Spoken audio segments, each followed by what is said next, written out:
Hi. So I think one of the biggest tasks I've ever been involved with was when I was working at an academic cancer center and we were switching from icd-9 to icd-10.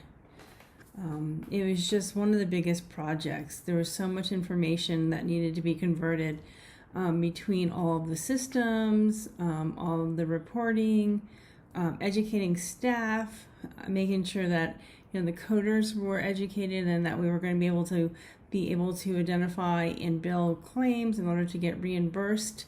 There was just quite a bit there.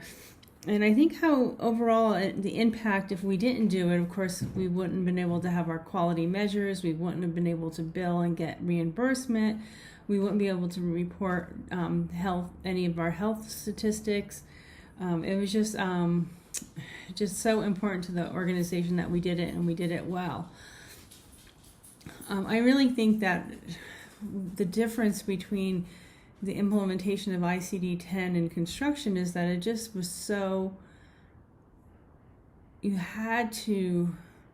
didn't just come up with a plan to build something. You had to actually pull it apart and find out all of the pieces of where icd-9 was and replace it with icd-10. And it was not apples to apples. So many times the codes were one to many, or many to one, or one to none, or none to one.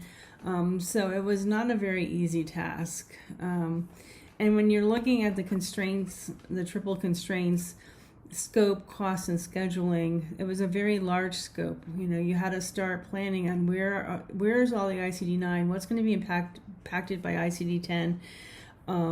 And then the cost, doing the deep dive into it, hiring a company, upgrading your electronic medical record, and then staying on schedule. One of the nice things in the sense is that they did delay it several times, so the schedule was never such a big factor, but really the cost and the scope. It just was a very costly task to do, and it had to do it right. But I'm proud to say that the organization did transition well. We didn't have as much problems as we thought we were going to have. There was no problems with the reimbursement. There was a few glitches with reports that we had to pull, but overall it went pretty well. Thanks.